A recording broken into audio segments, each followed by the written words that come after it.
The alarm screamed through the underground tunnels of Kethver. Elder Matriarch Jerez pressed her three-fingered hands against the stone wall and felt the vibrations of another impact. The shields were failing. They had maybe 2 days left. Perhaps 3 if the ancestors smiled upon them. She walked slowly through the crowded shelter, her chitinous body aching with age. Around her, thousands of Varesh huddled together, their compound eyes reflecting the emergency lights. The young ones clicked their mandibles nervously. The adults tried to stay calm, but Jerez could smell their fear in the air. It was a bitter scent, like copper and ash dot above them.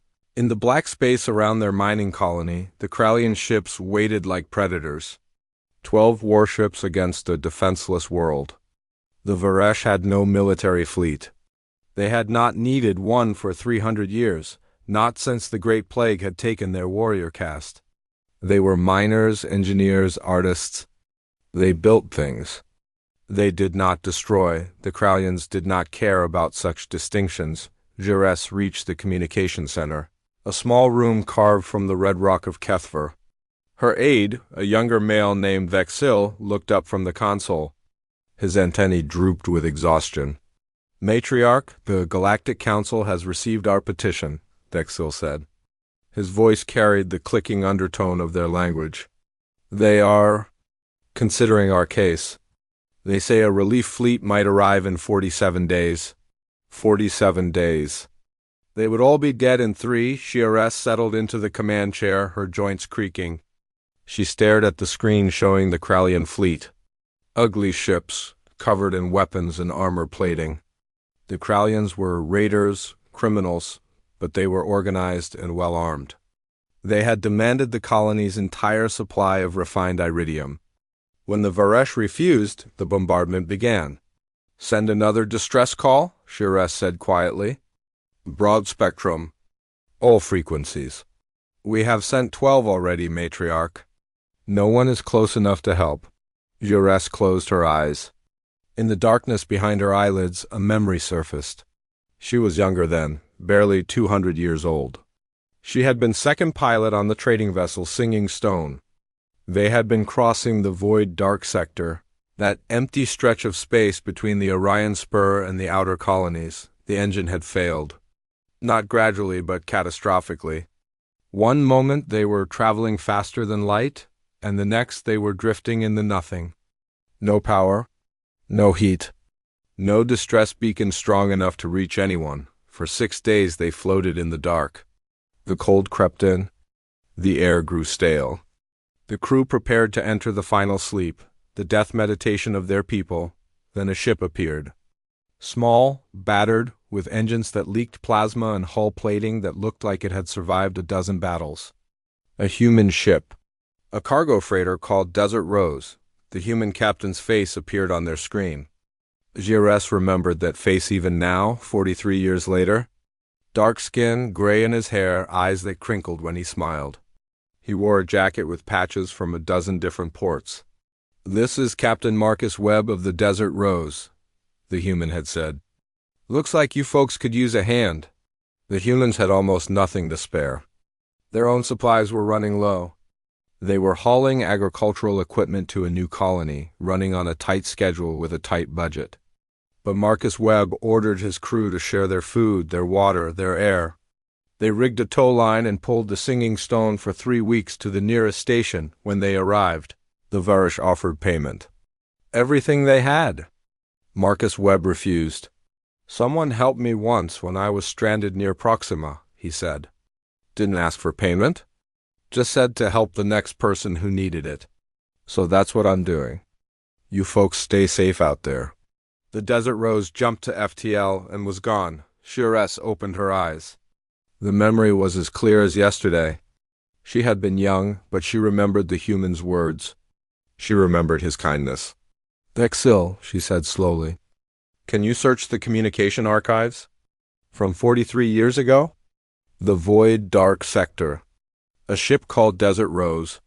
Her aide's antennae perked up in confusion, but he worked the console. Minutes passed. Then he found it. Here, Matriarch. The logs from the Singing Stone rescue. The human captain was Marcus Webb, registered out of Earth, Sol System. There are contact codes here, old ones, but they might still connect to human networks. Jerez felt something stir in her chest. Not hope, exactly. Hope was too strong a word, but perhaps a possibility. Send a message, she said, directly to human space. All human channels you can find. What should the message say? Jerez thought carefully. She spoke, and Exil typed, "This is Elder Matriarch Jerez of the Varesh colony at Kethver. 43 years ago, a human named Marcus Webb saved my ship and crew when we were lost in the void. He asked for nothing in return. He told us someone had once helped him, and he was helping us. Now we are dying. 12 Kralian warships surround our world. We have no weapons, no fleet. We have days before they break through our shields. The Galactic Council cannot help in time. I do not know if Marcus Webb still lives. I do not know if humans remember old debts. But we are asking. We are calling. If there is any human who remembers Marcus Webb, if there is any human who believes in helping those who help them, please. We are here. We are dying. We need you." Lexil stared at the message. Matriarch, even if humans receive this, even if they care, it would take weeks to organize a military response. Governments move slowly. Send it anyway, Jerez said. And keep sending it. Every hour. On every frequency. The message went out into the dark. It traveled at the speed of light, then faster, through the relay networks that connected civilized space. It bounced from station to station, from world to world, on Earth. In the military communications hub in Geneva, a junior officer flagged it as unusual. On Proxima Station, a freight dispatcher paused while reading it. On the colony world of New Saskatchewan, a retired cargo captain named Chun sat in her kitchen and wept while listening to it. The message spread. Not through official channels, not through government networks. It spread through the human networks that governments did not control. Through freight hauler communications. Through independent trader channels. Through the unofficial networks that connected human ships across 1,000 light years. In a bar on Mars, a ship captain stood up and left her drink unfinished. On a military carrier near the Epsilon Eridani system, an admiral who was supposed to be retired started making calls. On a small station orbiting a gas giant, a woman named Elena Webb listened to the message and felt tears on her face. Marcus Webb had been her father. Within 6 hours of the message being sent, the first human ship changed course toward Kethver. Within 12 hours, there were 20. Within a day, there were hundreds. No government ordered it. No military command authorized it. They simply came. On Kethver, in the deep shelters, Jerez waited. The shields were failing faster now. The Kralians were increasing their bombardment. She had done all she could do. She had sent the message. She had asked for help. Now she could only wait and see if humans truly remembered their debts. Captain Sarah Chun stood on the bridge of the Righteous Prophet and watched her first officer's face turn red. "We can't do this," Marcus Okonkwo said. He was a good man, a solid officer, but right now he looked like he wanted to throw something. "Sarah, we have a contract. Real money. If we break it to go flying off to some mining colony we've never heard of, we'll lose the ship. The bank will take it. Everything we've worked for." Sarah looked at the star map on the main screen. Kethver was 41 light years away. 6 days at maximum FTL. They were currently hauling machine parts to New Detroit, a boring run but a profitable one. Her crew of 12 depended on her to make smart decisions. The smart decision was to ignore the message. "My grandfather was on a ship that ran out of fuel near Tau Ceti," Sarah said quietly. "Dead in space. No one answered their distress calls for 5 days. He was 19 years old. On the 6th day, a Varesh mining ship picked them up, towed them to the nearest station. Wouldn't take payment? Just said they were going that way anyhow." Marcus's expression softened slightly. "That was your grandfather." "Not you. He told me that story before he died," Sarah said. "Made me promise that if I ever became a captain, if anyone ever needed help, I wouldn't count the cost first. I'd just help. She turned to the navigation console. Plot a course to Kethver. Maximum speed. Marcus stood there for a long moment. Then he sighed and sat down at his station. You're going to put us out of business? Maybe, Sarah said. But we'll still be able to look at ourselves in the mirror. Across human space, similar conversations were happening on the bridge of the military carrier Indomitable. Admiral James Kowalski read the message for the third time. He was supposed to be retired. This was supposed to be a simple patrol mission, his last one before he handed over command and went back to Earth to sit on his porch and be old. He pressed the intercom. This is Admiral Kowalski. All senior officers to the bridge immediately. His second-in-command, Commander Lisa Park, arrived first. Sir, is there a problem? Kowalski showed her the message. She read it, frowned. The Kethver situation. Yes, sir, tragic. The Council is organizing a relief effort, but it won't arrive in time. Not our jurisdiction, though. We're assigned to the Sirius sector. Change of plans, Kowalski said. We're going to Kethver. Park blinked. Sir, we don't have authorization to... I know what we don't have, Kowalski said. He looked around the bridge at his officers. Young faces, mostly. Good people. 40 years ago, I was a lieutenant on a frigate that got ambushed by pirates. We were outgunned, out of ammunition, engines damaged. We sent a distress call. The only ship that answered was a Varesh cargo hauler. They didn't have weapons. They couldn't fight. But they positioned themselves between us and the pirates. Took fire meant for us. Shields collapsed, hull breached. They bought us time to escape. He paused, remembering. 23 Varesh died that day. To save humans they'd never met, the bridge was silent. So I'm going to Kethver, Kowalski said. Anyone who doesn't want to come can take a shuttle to the nearest station. No questions asked. No black marks on your records. But I'm going? Not a single officer moved toward the door, Kowalski smiled. Then get me every ship within 10 light years. Tell them Admiral Kowalski is calling in every favor he's ever earned. We're going to war. Elena Webb sat in her quarters on the long memory and listened to her father's voice. The recording was 43 years old, crackling with age, but it was still him. Still that warm, gravelly voice she remembered from childhood. Captain's log, supplemental. We towed the Varesh ship to port today. They wanted to pay us. Give us everything they had. I told them no. Chun asked me why later. Here's why, for the record. When I was 25, I got stranded on a broken station in the Outer Rim. No food, no way off. A Centauri trader gave me passage, fed me, asked for nothing. Told me to help someone else someday. So I did, and I'll keep doing it. That's what it means to be human. We remember. We help. End log, Elena wiped her eyes. Her father had died 5 years ago, his heart finally giving out at the age of 97. He'd spent his entire life in space helping anyone who needed it. He died broke, and happy dot, she stood up and walked to the bridge. Her crew looked up as she entered.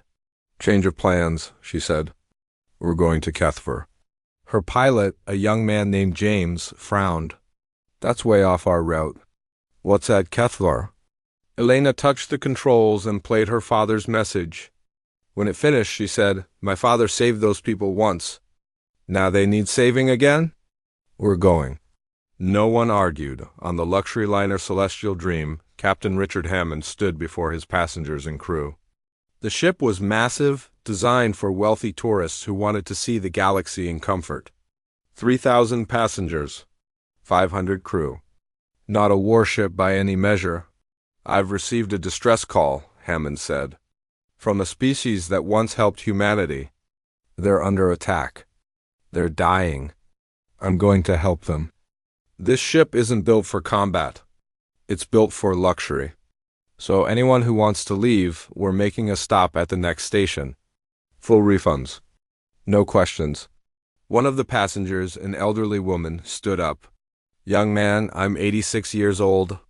I've taken 17 cruises on this ship. Never once saw you do something interesting. I'm staying. Another passenger stood. Then another. Within minutes, the entire room was on its feet.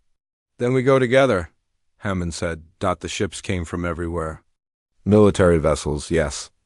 Admiral Kowalski's carrier group, a destroyer squadron from the Saturn Defense Force, 3 frigates from Mars, but most of the ships were civilian.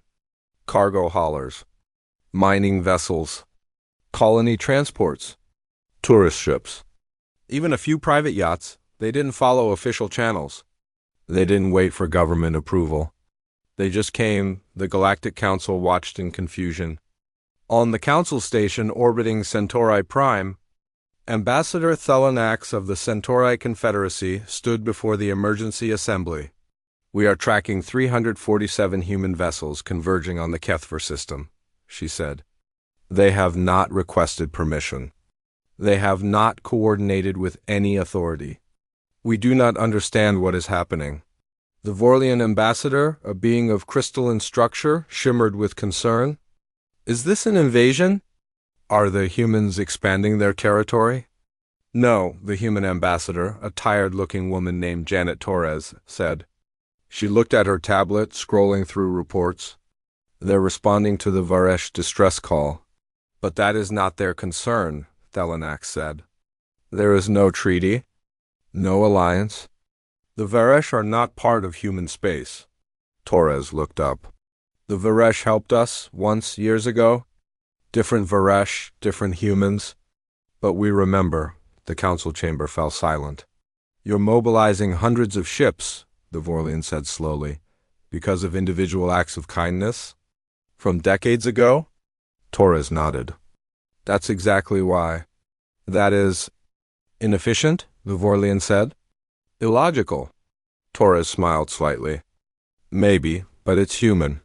On the long memory, Elena Webb stood on her bridge and watched the tactical display. Ships were appearing from all directions. Some she recognized. Most she didn't. They came alone or in small groups. Their transponders painting the screen with dozens of different origins. This is Captain Chin of the Righteous Prophet, a voice said over the open channel. We're with you.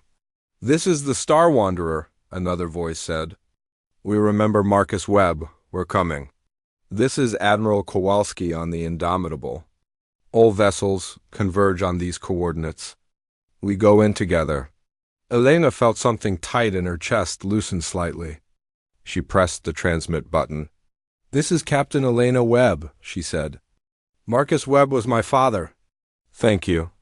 All of you. Let's go save some people. The fleet jumped to FTL, hundreds of ships moving as one toward Kethver.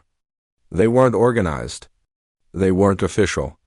They were just humans who remembered that once someone had helped them dop, and now they were going to return the favor. Warlord Thexanor of the Kralian Dominion watched the planet below with satisfaction. The shields were flickering now, barely holding. Another day of bombardment and they would collapse completely. Then the real work would begin. The Varesh would surrender their iridium or they would die.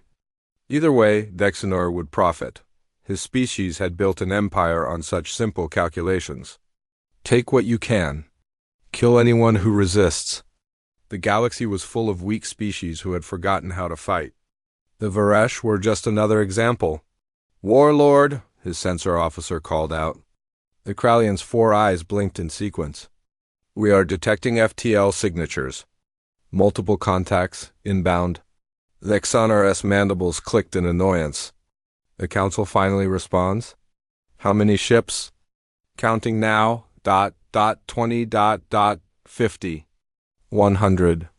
Thexanor stood up from his command throne. 100 ships? The council doesn't move that fast. Still counting, Warlord. 200.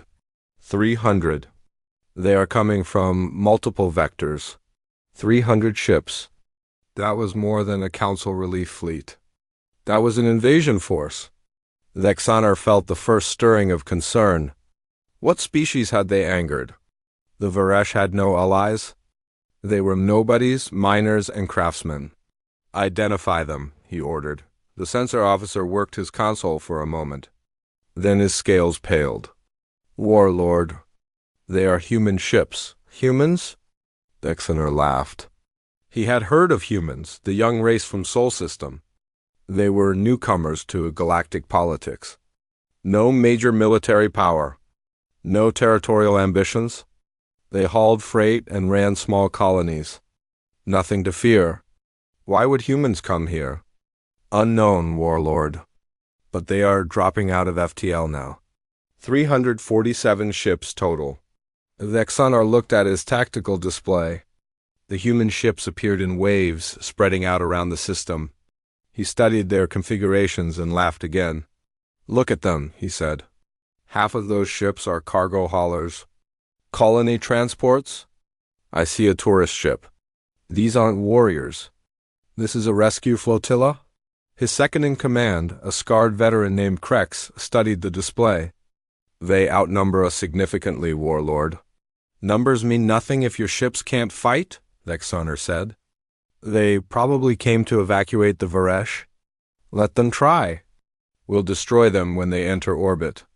Prepare weapons. Then one ship moved forward from the human fleet. It was small, a cargo vessel, modified heavily, old, battered, but it came alone, broadcasting on all frequencies. This is Captain Elena Webb of the Long Memory, a female voice said. 43 years ago, a Varesh ship saved my father when he was stranded in space. They asked for nothing in return. Today the Varesh asked for help. So we came, all of us. Every human who could fly is here. Every captain who remembers what it means to help someone who once helped us. There was a pause. Then the voice continued, colder now. You are the Kralian fleet that is attacking Kethver. You need to leave, now, while you still can.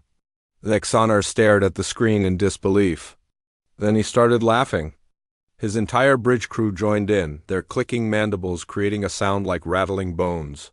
One cargo ship challenges us, Dexoner said. These humans are insane. Open a channel. The human captain's face appeared on screen. She was young, maybe 40 in human years. Dark hair pulled back. Eyes that were red from crying but hard with determination. I am Warlord Dexoner, he said. You are in Kralian territory now. We are claiming this system. Leave or die. Your little cargo ships cannot harm us. The human woman smiled, but there was no humor in it. You're right. My ship alone can't harm you. But I didn't come alone. The tactical display exploded with new contacts. Every human ship powered up weapons. The cargo haulers had cannons welded to their hulls. The colony ships opened their bay doors, revealing fighters. The tourist liner, absurdly, had missile pods attached to its observation decks, and behind them all, massive and deadly, came the warships. A full carrier group, destroyers, frigates, cruisers, real military vessels with real weapons. Last chance, Elena Webb said. Leave. Dexoner felt his confidence waver slightly, but he pushed it down. He had 12 warships, battle-tested and powerful. The humans had numbers, but they were disorganized. No fleet discipline. They would be easy to destroy. Kill them, he ordered. The Kralian fleet opened fire. The battle began in chaos. The human ships didn't move in formation. They didn't follow any tactical doctrine. Each captain seemed to be making their own decisions. To a professional military mind, it looked like disorder, but there was a pattern underneath. The civilian ships scattered, drawing fire. The warships moved in their wake, targeting weapons that revealed themselves. Fighters poured from the colony ships in swarms. Too many for Kralian point defense to track Captain Sarah.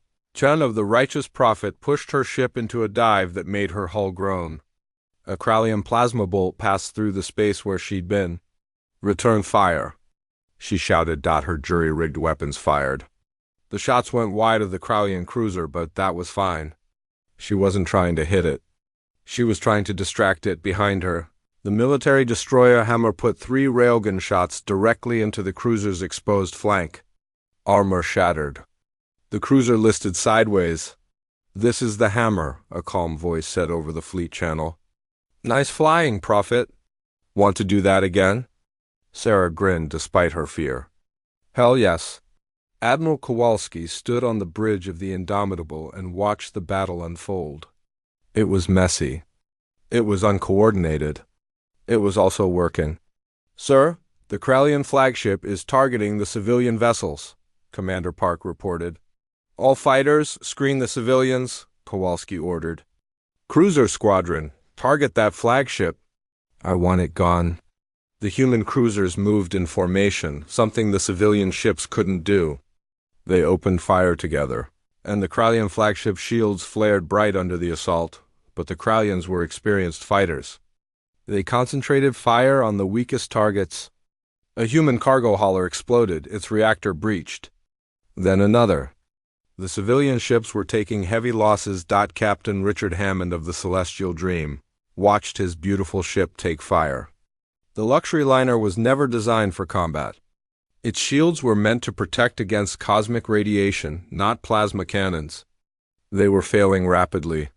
Sir, we need to retreat, his first officer said. Hammond looked at the tactical display. Behind his ship, a group of smaller civilian vessels were trying to reach the planet. Evacuation ships, probably. If he moved, they'd be exposed to the Krallian battlecruiser that was bearing down on them. He thought about his passengers. 3,000 people who'd stayed because he'd asked them to. No, Hammond said quietly. All power to forward shields. Move us between those ships and the battlecruiser. Sir, we can't do it. The Celestial Dream moved slowly, ponderously. It wasn't made for combat maneuvers. But it was huge, and its shields, while weak by military standards, was still better than nothing. The Krallian battlecruiser fired. The shots hit the Dream-S shields, and the ship shuddered. Deck plates buckled. The lights flickered. But the smaller ships behind them reached the planet safely. Sir, shields at 30%. Hull breaches on decks 4 through 7. Hammond smiled. Good, we did good. Elena Webb flew her ship straight at the Krallian flagship. It was a stupid move. Suicidal, even. But she kept thinking about her father's words. We remember. We help. Ma'am, we can't survive a direct assault, her pilot said. I know, Elena said. But we can make them focus on us. Give the Admiral his shot. She armed every weapon her ship had, missiles, railguns, even the emergency flares. She fired everything at once. A desperate barrage that the Krallian shields absorbed easily, but while they were focused on her, Admiral Kowalski's carrier launched its entire fighter wing. 300 strike craft, loaded with anti-ship torpedoes. The fighters hit the Krallian flagship from 6 directions at once. The shields collapsed under the coordinated assault. Torpedoes struck home. The flagship's reactor went critical. Warlord Dexenor watched his bridge explode around him and understood, finally, what he was facing. These weren't just ships. This was something else. Something he'd never encountered before. These humans were willing to die for people who weren't even their species. The flagship broke apart. Dexenor died still trying to understand why. The remaining Krallian ships saw their flagship destroyed. They saw human ships, damaged and burning, still pressing forward. They saw captains who wouldn't retreat, who wouldn't surrender, who wouldn't stop. The Krallians were raiders. They fought for profit. There was no profit in this anymore. They ran. The human fleet let them go. They were too busy saving the damaged civilian ships, pulling survivors from wreckage, counting their dead, 42 ships destroyed. Over 3,000 humans dead. But the Varesh were safe on Kethver in the deep shelters. Matriarch Jerez watched her screens as the human ships entered orbit. Not to invade, not to conquer, just to help. She wept, and all around her, her people wept with her.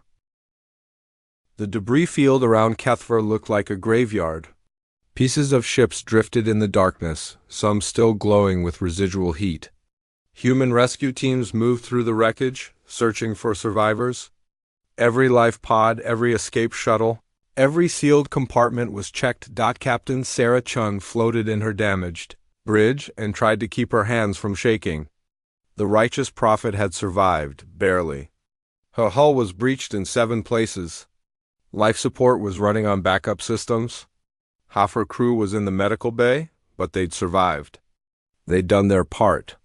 "Captain," Marcus Okonkwo said from the damage control station. His voice was hoarse from smoke inhalation. "We're getting a transmission from the planet. The Varesh want to speak with you." Sarah pulled herself to the communications console. The screen flickered to life, showing an alien face.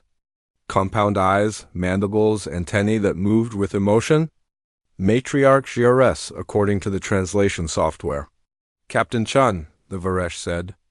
The translator made her voice sound old and tired. "You came? You all came. We did not dare to hope, but you came." Sarah felt tears on her face suddenly. She was too exhausted to wipe them away. "Your people helped my grandfather once." "That's reason enough. So many of you died," Jires said. "For us. For people you never met." "That's what you do for friends," Sarah said simply. "And anyone who helps humans becomes our friend. Forever." She saw the alien's antennae droop, a gesture her software labeled as deep emotion. Jires was crying too. In her own way, Admiral Kowalski walked through the medical bay of the Indomitable, visiting the wounded. The bay was packed. His crew, Marines from the ground assault teams that hadn't been needed, pilots from destroyed fighters, and civilians. So many civilians. He stopped at one bed where a young woman lay, her leg in a regeneration cast. She wore the uniform patch of the Celestial Dream. "How are you holding up?"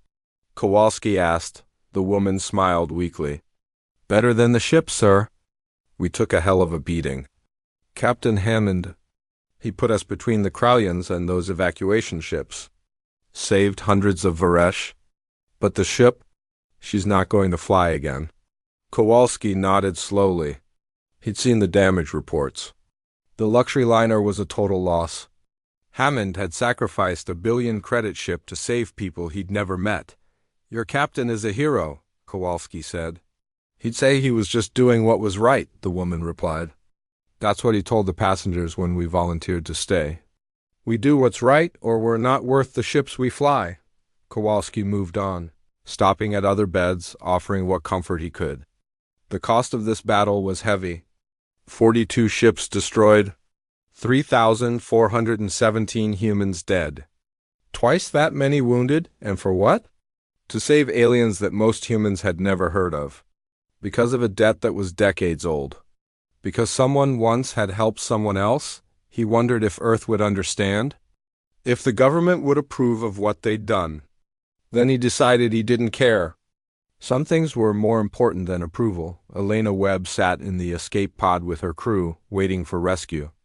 The long memory was gone, blown apart when she'd made her suicide run at the Kraulian flagship. She'd gotten her crew out first, barely launching the pod seconds before the ship was destroyed, her father's ship. The vessel he'd flown for 40 years, gone. She stared out the small viewport at the debris. Part of her wanted to cry. Part of her wanted to scream.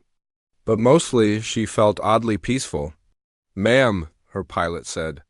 He was young, barely 25. "Why did you do it? Fly straight at their flagship like that?" Elena smiled slightly. "Because someone had to draw their fire. And because my father taught me that some things are worth dying for. Keeping your word. Helping people who need it. Remembering the good that others do. Was it worth it?" the pilot asked. "Losing the ship?" Elena looked at the planet below, where the Varesh were safe now. "Yeah," she said quietly. "It was worth it." A military shuttle found them an hour later, pulling all 6 pods aboard. As they docked with the Indomitable, Elena saw other rescue operations happening all around.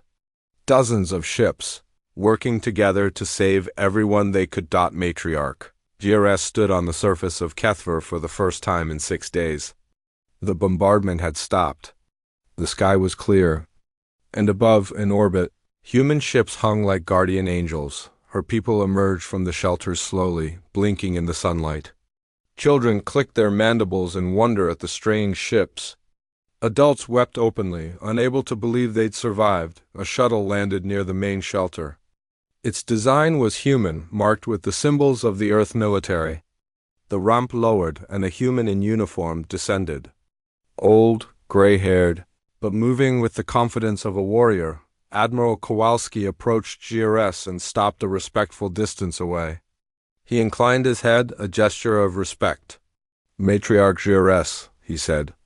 The translator on his collar rendered his words in the Varesh language. "I am Admiral James Kowalski of the Earth Defense Fleet. We came as fast as we could." GRS stepped forward. In her people's tradition, she touched her antennae to his forehead, a gesture of deep gratitude and trust. Kowalski stood still, allowing the contact. "You saved us," GRS said. "So many of you died to save us." "You saved humans first," Kowalski replied. 43 years ago? 6 months ago. A dozen times in between. We have long memories, Matriarch. We don't forget kindness." "Neither do we," GRS said. She stepped back and gestured to the thousands of Varesh gathering around. "My people wish to honor your dead, to remember their names, to mourn with you." Kowalski felt something catch in his throat. That would mean a great deal. They held a ceremony that evening, as the sun set over Kethver. Varesh and humans stood together in a vast circle around a memorial flame. One by one, Kowalski read the names of the dead. After each name, the Varesh sang a note, a single tone that rose and fell like wind through crystal. Captain Marcus Okonkwo of the Righteous Prophet. Dead when his ship took fire meant for a civilian transport, Lieutenant Chun Park of the Fighter Wing. Dead when her fighter rammed a Kraulian weapons platform. Captain Richard Hammond of the Celestial Dream. Dead when his ship shielded the evacuation fleet, 3,000 names. Each one remembered. Each one honored. When Kowalski reached the last name, Elena Webb stepped forward. She carried a data chip, old and worn. "This was my father's," she said. "His logs. His memories. He started a chain of kindness that led to this moment. I'd like the Varesh to have it. So you can remember the man who started all this." GRS accepted the chip with trembling hands. "We will place it in our Hall of Heroes," she said. "Alongside the names of your dead. They will be remembered forever. By every generation of Varesh until the last star dies." That night, in orbit, the human fleet began repairs. Ships that could be saved were patched together. Those that couldn't were respectfully decommissioned. Their crews transferred to other vessels. Captain Sarah Chun watched from her damaged bridge as work crews swarmed over the Righteous Prophet. The repairs would take weeks, maybe months, but they'd fix her. They always did. Marcus floated up beside her. "We're ruined, you know," he said. But he was smiling. "No money. No cargo contract. The bank's going to take the ship." "Probably," Sarah agreed. "Was it worth it?" Sarah thought about the Varesh children she'd seen on the view screen, playing in the sunlight for the first time in days. She thought about Marcus's name, sung by alien voices in a ceremony of remembrance. "Yeah," she said. "It was worth everything." Admiral Kowalski stood on his bridge and composed the hardest message he'd ever written. It was addressed to Earth, to the Defense Council, to his superiors. It explained what he'd done, the unauthorized military action, the loss of life, the cost. He didn't apologize. He didn't ask for understanding. He simply explained. "We were asked for help by people who once helped us," he wrote. "So we helped them. That's what it means to be human. We remember. We answer the call. We pay our debts. If this leads to my court-martial, so be it. I'd make the same choice again." He sent the message and waited for the response. It came 3 days later. Not a court-martial. Not a reprimand.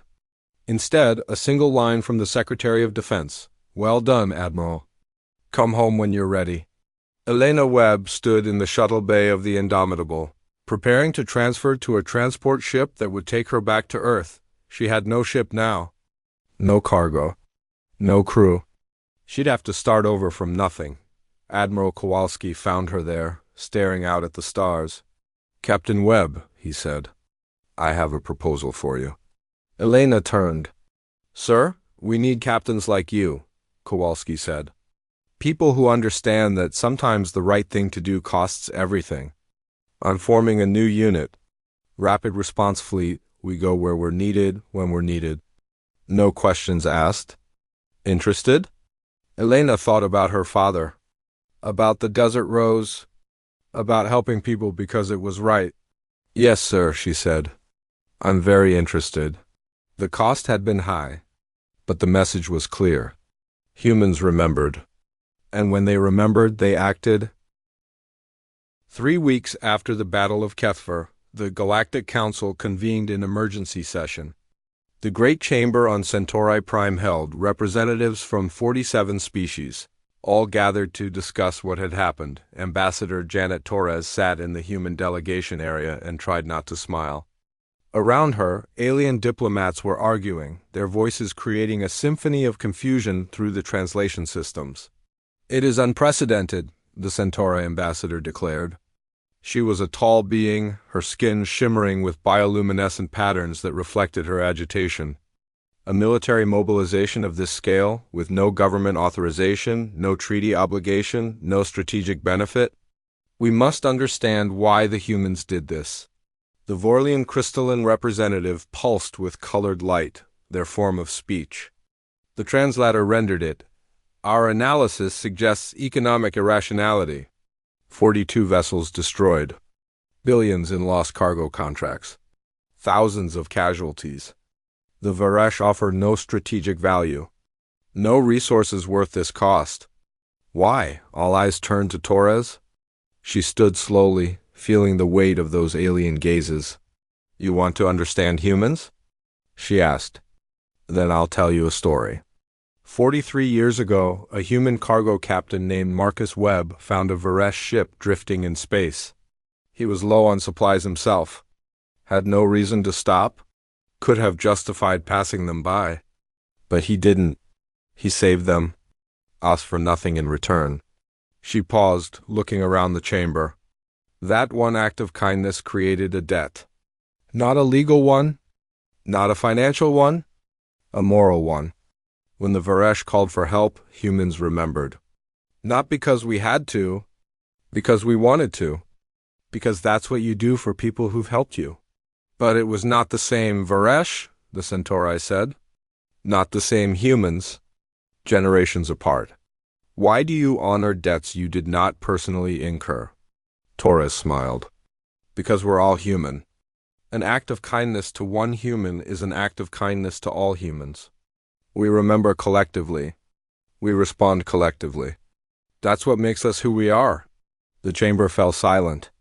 Torres sat down, knowing she probably hadn't changed any minds. But she'd spoken the truth, and that was enough on Earth. In a small apartment in Chicago, Marcus Okonkwo watched the news coverage of the council session. He'd survived the battle. Barely, his injuries had sent him home for recovery. The righteous prophet was still being repaired at Kethver. His mother sat beside him on the couch, watching the alien ambassadors debate human nature. Was it worth it? She asked. You almost died.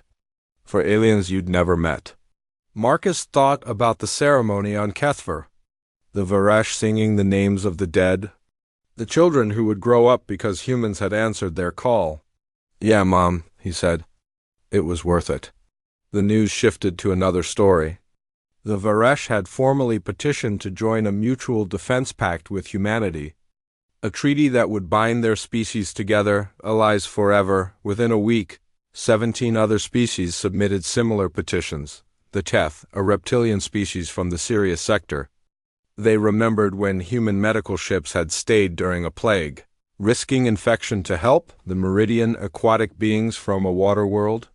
They remembered when human engineers had repaired their atmospheric processors, working for free because the Meridian couldn't afford to pay the Ithic, silicon-based life forms from a high-radiation world.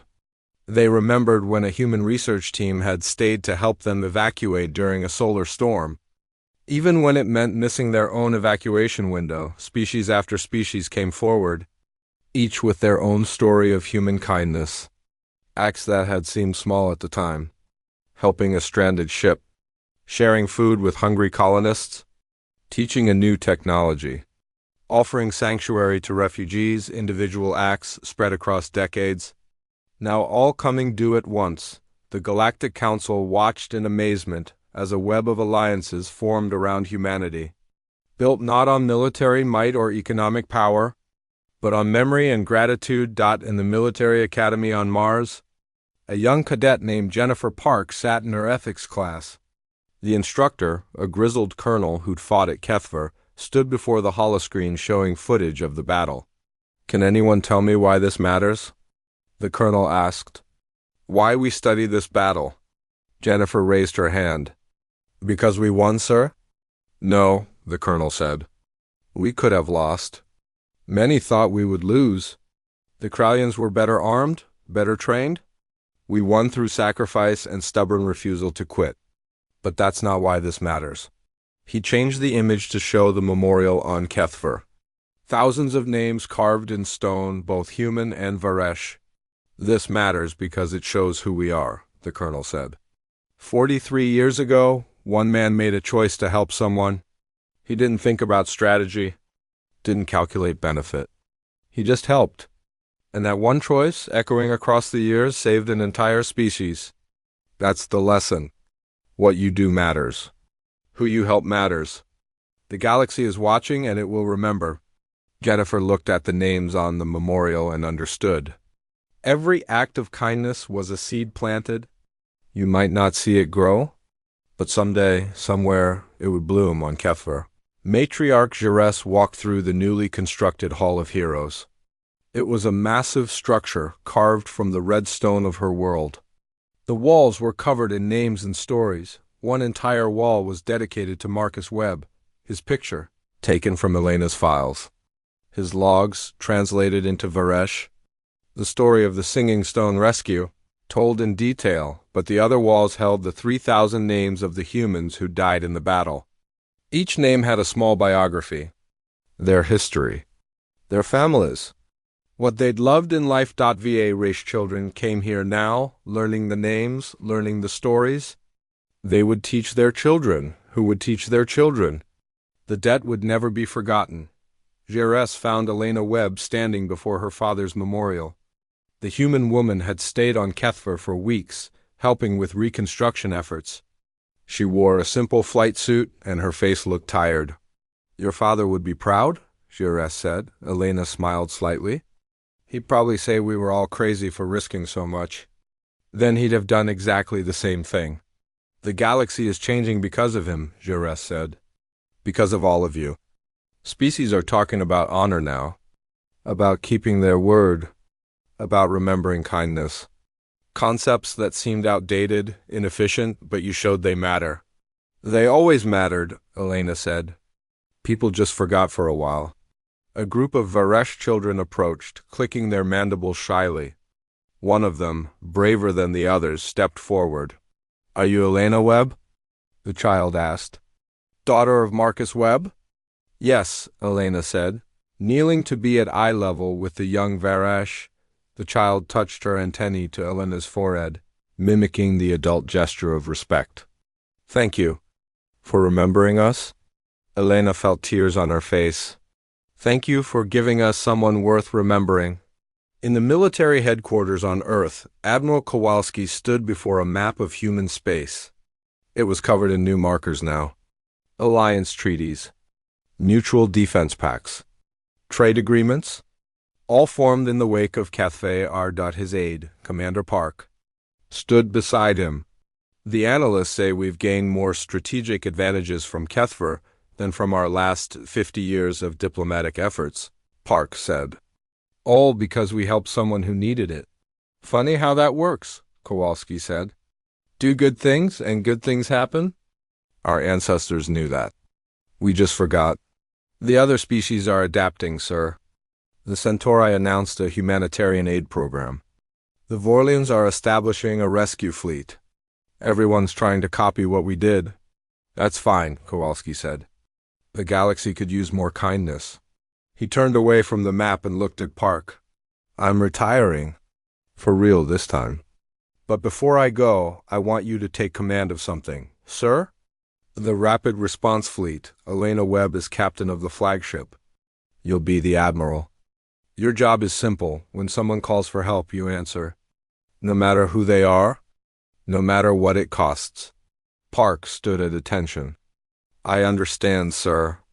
We'll make you proud. You already have, Kowalski said. 5 years later, the Galactic Council erected a monument in the Centauri Prime system. It was visible from the council station, a massive structure of crystal and metal that caught the light of the triple suns.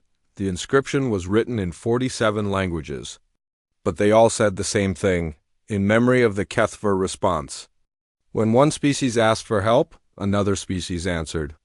3,000 humans gave their lives for people they had never met, because of kindness shown decades before.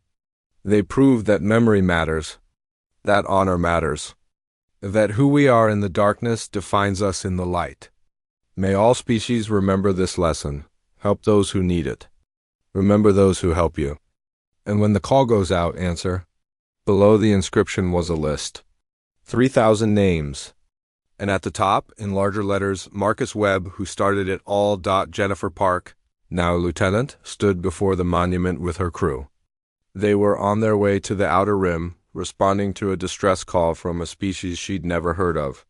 Just another day in the Rapid Response Fleet. Why do we do this? One of her ensigns asked. Go flying off to help strangers? Jennifer smiled and touched the monument. Because someone helped Marcus Webb once. He helped the Varesh. They asked us for help. We came. And now everyone knows that humans remember? That's worth more than any weapon. It means when we need help someday, people will come. Because the galaxy remembers too.